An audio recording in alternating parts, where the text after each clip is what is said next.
ओम उमा महेश्वराय नमः।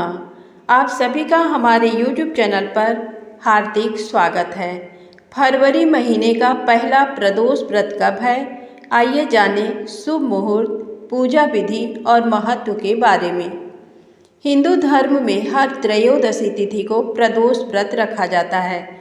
भगवान भोलेनाथ की पूजा के लिए ये व्रत विशेष फलदायी माना गया है। माघ माह का दूसरा प्रदोष व्रत 2 फरवरी 2023 में गुरुवार को रखा जाएगा। गुरुवार के दिन होने से ये गुरु प्रदोष व्रत कहलाएगा। धार्मिक मान्यता के अनुसार जो लोग प्रदोष व्रत रखते हुए संध्या के समय भोलेनाथ की विधिवत पूजा आराधना करते हैं, उन्हें सुखी वैवाहिक जीवन का आशीर्वाद मिलता है। इससे सुख, समृद्धि और सौभाग्य में वृद्धि होती है। साथ ही जातक के सभी दोष मिट जाते हैं। आइए जानें गुरु प्रदोष व्रत का शुभ मुहूर्त। हिंदू पंचांग के अनुसार माघ माह के शुक्ल पक्ष की त्रयोदशी तिथि 2 फरवरी को पड़ रही है। गुरु प्रदोष व्रत का प्रारंभ 2 फरवरी 2023 को शाम 4:26 से, गुरु प्रदोष व्रत का समापन 3 फरवरी शाम 6:57 पर। गुरु प्रदोष व्रत का पूजा मुहूर्त शाम 6:01 से लेकर रात 8:38 तक रहेगा। उदया तिथि के अनुसार गुरु प्रदोष व्रत 2 फरवरी को रखा जाएगा। इस दिन सुबह स्नान करके सफ़ेद या गुलाबी वस्त्र धारण करने चाहिए। इसके बाद व्रत का संकल्प लेते हुए शिव जी को जल और बेलपत्र अर्पित करें। उनको सफ़ेद वस्तु का भोग लगाएं। इसके बाद शिव मंत्र ओम नमः शिवाय का जाप करें। रात में शिव जी के सामने घी का दिया जलाएं।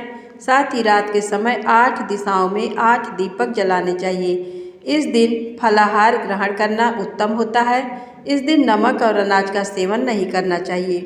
प्रदोष व्रत को हिंदू धर्म में बहुत शुभ और महत्वपूर्ण माना जाता है।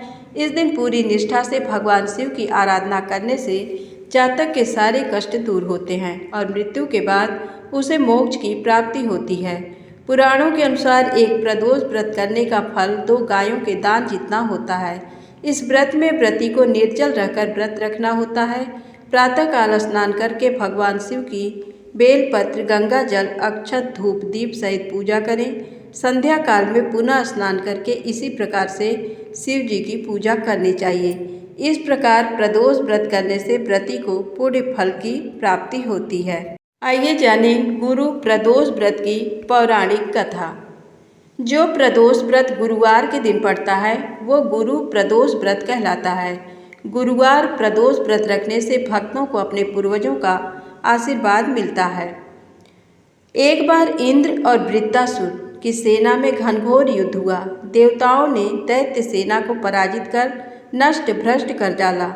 ये देख वृत्तासुर अत्यंत क्रोधित हो स्वयं युद्ध को उद्यत हुआ। आसुरी माया से उसने विकराल रूप धारण कर लिया। सभी देवता भयभीत हो गुरुदेव बृहस्पति की शरण में पहुँचे। बृहस्पति महाराज बोले, पहले मैं तुम्हें वृत्तासुर का वास्तविक परिचय दे दूं। वृत्तासुर बड़ा तपस्वी और कर्मनिष्ठ है। उसने गंधमादन पर्वत पर घोर तपस्या कर शिव जी को प्रसन्न किया। पूर्व समय में वह चित्ररथ नाम का राजा था।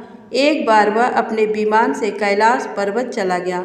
वहाँ शिव जी के वामंग में माता पार्वती को विराजमान देख वह उपहास पूर्वक बोला, हे प्रभु, मोह माया में फंसे होने के कारण हम स्त्रियों के वशीभूत रहते हैं, किंतु देवलोक में ऐसा दृष्टिगोचर नहीं हुआ कि स्त्री आलिंगनबद्ध हो सभा में बैठे।